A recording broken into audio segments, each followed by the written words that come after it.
Hello, Vince Graham here, recording a presentation given on June 15th, 2011 at the mid-year meeting of the Ion Assembly, the neighborhood's homeowners association. This is a satellite image of Ion with Mathis Ferry along the southern border of the neighborhood, the marshes of Hopcaw Creek to the north, Old Park is the adjacent neighborhood to the east, and Muirhead Road provides access to the neighborhoods of Molasses Creek and Hopcaw Point on the west. In the middle is East Lake, West Lake, and the Rookery. The final phase is proposed for 5 acres at the western end of Mobile Street and the southern end of Jane Jacob Street. As further background, the zoning for Ion currently allows for a small number of commercial and civic sites and 762 residential lots. Various alternatives for the 5 acres have been considered over the years. For example, town planners have stated the site is permitted for community composting or boat and RV storage, but we'd prefer to develop this phase in a manner similar to the rest of Ion. To do this, we propose amending Ion's PD zoning to enable 31 extra homes. For reasons I'll get into momentarily, we're calling this final phase the Garden District. Presenting with me at the meeting June 15th was planner Tim Keene, who is helping us with the design. We previously worked with Tim on neighborhoods like Morris Square and Charleston, where Tim serves as the director of planning, and on the design of Mixon in the Park Circle area of North Charleston. Now, similarities between the Garden District and the rest of Ion. They can be organized into 4 categories: founder's commitment, density, architecture, and public realm. First, commitment. In the preamble of the neighborhood charter can be found a statement of beliefs. Freedom enlivens a human spirit. Social and cultural diversity enrich a community. Perfection is not an option, but excellence is. And vision and leadership are necessary to improve a neighborhood. From these beliefs emerge 7 goals: to lay the foundation for a community which promotes neighborliness and civic life, to further the enjoyment of natural resources, to enhance natural beauty, to foster creative human arts and energies, to provide a means of effective self-government and set an example for those who would follow, to nurture a respect and pride in craftsmanship, and to build an exemplary model which advances design traditions for the benefit of this and future generations. The same level of commitment reflected in this statement of beliefs and goals, written 14 years ago, will be extended toward building the Garden District. Another similarity is density. This photo shows the first phase of the neighborhood. Here it is on a plat. It shows a diversity of lots ranging in size from a 1/20th to a 1/4 acre. The overall density is 31 homes on 5 acres, or 6.2 homes per acre. For the Garden District, we propose a similar 6.2 density, 31 homes on 5 acres. A third similarity, architecture. Homes will be true to the Low Country vernacular style seen throughout Ion. Like the first phase, they will range in size. Shown are small homes next to much larger neighbors. Ion's design code would be utilized in the Garden District, and community patterns similar to those used in other phases would be developed for approval by the Assembly Board. The public realm includes common areas located between the private realm. For example, the neighborhood's parks and lakes are commonly owned. They are in the public realm. Streets, roads, and service lanes comprise the largest portion of Ion's public realm, and thoroughfare design is one of the items that distinguishes the neighborhood from others. This is the neighborhood's historic district, so called because it's where the first homes were built way back in 1998. This is the same area shown on the plat, with East Lake and the view looking toward the intersection of Grace Lane and Soul Street. Now, Ion differs from conventional development practices in that it does not segregate homes by size and price range. And typically, starter homes might be confined to one area, mid-range to a second, and high-end homes to a third. This makes it easier for real estate agents to direct prospective buyers toward homes they can afford, and easier for bean counters to assess a home's value. The downside of this is that it can lead to the unfortunate side effect of encouraging snobbery, which is something we wanted to avoid at Ion. So at the outset, we worked to demonstrate how a broad mix of sizes and price ranges can coexist in close proximity. To accomplish this, all homes share certain characteristics. For example, they all have strong vertical proportions and details like windows and porch openings. More importantly, all homes are oriented to address the public realm. The beauty of this shared public realm trumps concerns of differentiation, thus allowing a mix of size and price ranges. Here were the original price points in the historic district. Ultimately, enormous mansions were built with price tags in excess of $1 million nearby. 3 of the 5 types of thoroughfares will be designed in the Garden District. South Star Lane will be what we've defined as a small street, a one-way thoroughfare like Grace Lane shown here in Ion's historic district, with a 17-foot wide road and a 25-foot wide right-of-way. This is a good place to describe the outdoor room concept. The floor of the room consists of the asphalt street, some ground cover landscape, and a sidewalk. The walls of this outdoor room are in this this case the side of the home on the left and the front of the home on the right. Trees are planted, which eventually grow up and form the ceiling for this outdoor room. The general idea is to use components of the public and private realm to create a floor, walls, and a ceiling that define space and provide a comfortable feeling of enclosure. The two other types of thoroughfares we intend to build in the Garden District are streets like Seoul, with a 22-foot paved surface within a 50-foot right-of-way. We may build a version similar to Prescient Street, which also has 22 feet of asphalt, but in a 35-foot right-of-way. And then, of course, we'll have service lanes like this one, which typically have an 8-foot wide paved surface within a 20-foot right-of-way. There are two other thoroughfare types in Ion which will not be used in the Garden District, but which are shown for information purposes. Jake's Lane provides an example of the less formal type of thoroughfare, which has a 20-foot wide paved surface within a 30-foot right-of-way. Incidentally, this thoroughfare type does not have sidewalks. The desire was for a less formal look, like you have on the outskirts of the old village, and traffic was anticipated to be light enough so that people would simply walk in the street. Finally, there's the large street type like Shellmore, which has a 30-foot wide paved surface to accommodate parking on both sides within a 50-foot right-of-way. It's gratifying to see the tree canopy start to come together over the street. Hopefully in another 10 years it will be like passing through a tunnel. Civitas Street offers another example of a large street with 30 feet of asphalt within a 50-foot right-of-way. By the way, the street tree along Civitas is a laurel oak, not a live oak, which when mature, the laurel oak has a much higher canopy than a live oak, and it's anticipated to give this outdoor room a more cathedral-like feel. You may be familiar with Shandon and Columbia or Myers Park in Charlotte. Laurel oaks are the predominant street tree in these old neighborhoods. Moving along to another important component of a street design, safety. In his Sermon on the Mount, Jesus advised entering through the narrow gate, for broad is the road that leads to destruction, and narrow the road that leads to life. I've always tried to be mindful of that advice, and rather than build wide roads that, however well-intentioned, may be leading us somewhere we'd rather not go, I have for 20 years now pursued the art of building narrow, more pedestrian-friendly roads like these in Ion's older sister, New Point. While narrow, such roads accommodate cars while enabling room for pedestrian life to flourish. At Ion,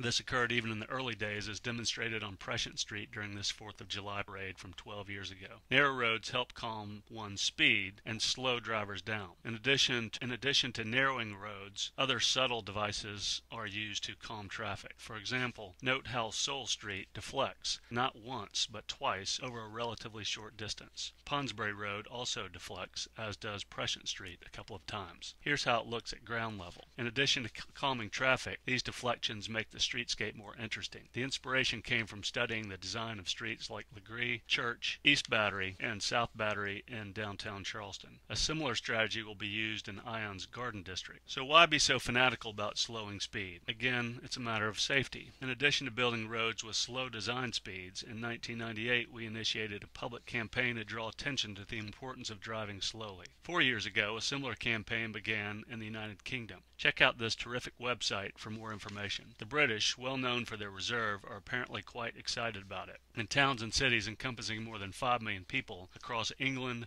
Wales, and Scotland can be found these happy Brits advancing a slower pace of life. Last month, they even had a conference for the 20-mile-per-hour city.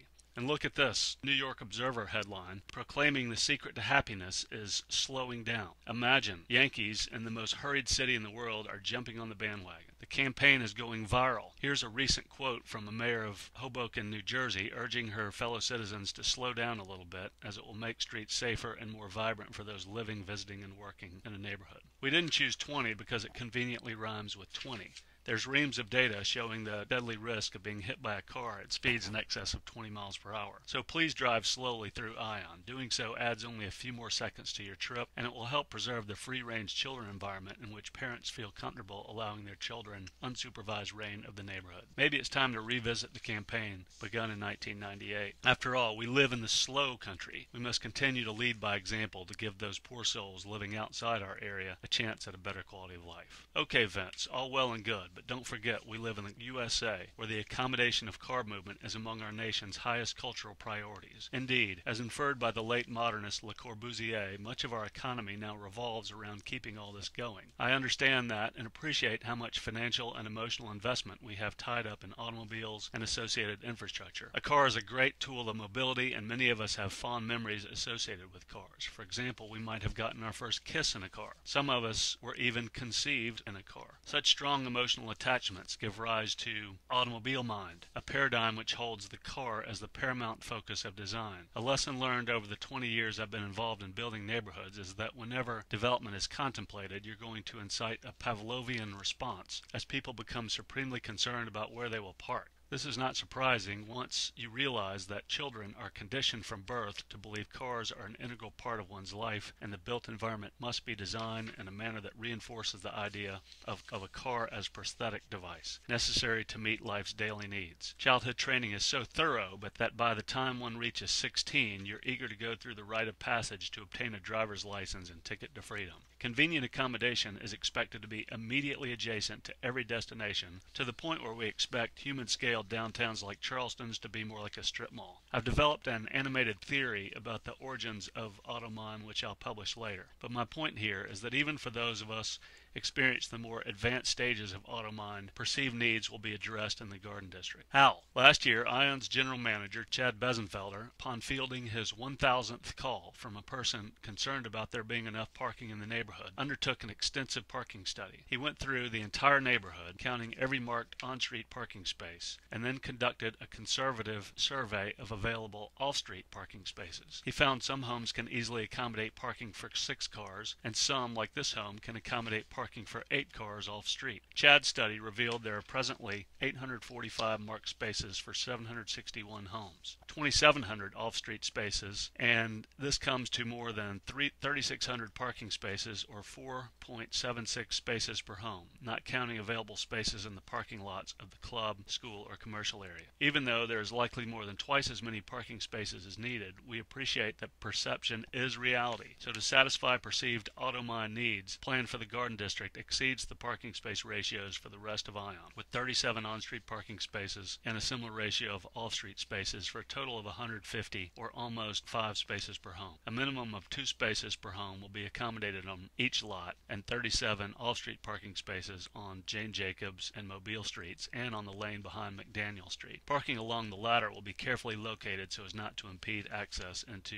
existing garages. That covers the similarities of commitment, density, architecture, and public realm. Now let's get into what will be different about the Garden District. We propose to introduce a new type of traffic calming device, new landscaping treatment, a more intimate residential square, and surrounding that square a form of attached housing. First, traffic calming measures on Jane Jacobs and Mobile Streets. These would involve some form of horizontal speed bump like the one shown here in New Point. Like a car parked along the street, this device encourages a driver to slow down as they maneuver around it. It's really just a tiny version of a technique used at Church Street downtown, where St. Philip's juts out into the street. In addition to calming traffic, it also provides a memorable view and landmark. New landscape features would include an arbor running along the eastern side of the Garden District. There will be a new square on the western end of South Star Lane where we'd like to plant a variety of cold-tolerant citrus trees. This square would be surrounded by a form of single-family attached housing new to ION. Some of these attached homes could take the form of condominium flats similar to the type found in the old bachelor officers' quarters on Sullivan's Island,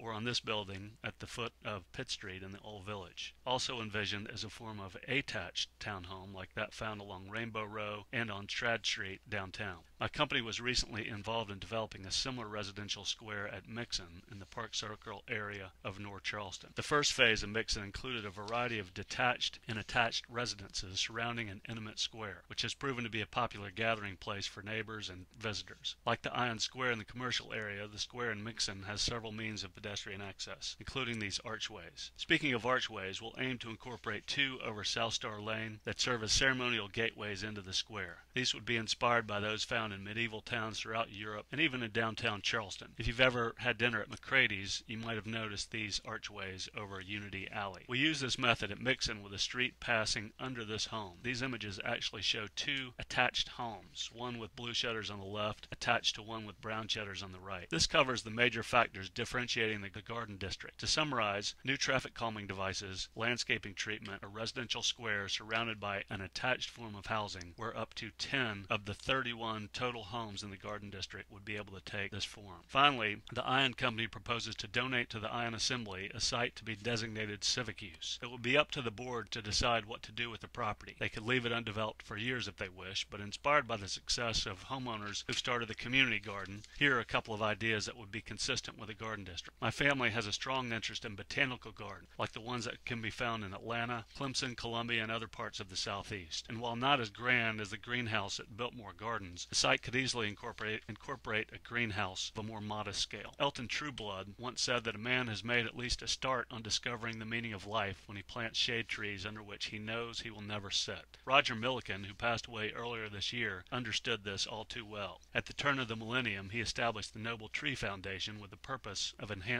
life in Spartanburg County through the promotion of landscape and horticultural excellence. The foundation aims to generate enthusiasm for the value of trees, promote educational opportunities, and encourage continual tree planting and maintenance. Millikan established a world-class arboretum at Wofford College, which is a wonderful asset for students and the citizens of Spartanburg. I was reminded of my own alma mater and Thomas Jefferson's vision when founding the University of Virginia. If Wofford and UVA can have an arboretum, why not Ion? Hundreds of trees have been planted in the neighborhood's parks and along its thoroughfares. The real estate market will have its ups and downs, but if properly cared for, these trees will be appreciating assets that will enhance the aesthetic, economic, and social value of Ion. The Civic site in the Garden District could serve as headquarters for an Ion Arboretum. In conclusion, I'd like to thank those members of the Assembly Committee who contributed their time and thoughts as we worked to formulate a vision for the Garden District. If you have questions, please feel welcome to contact Ion General Manager Chad Besenfelder or myself, Vince Graham. Thank you for watching.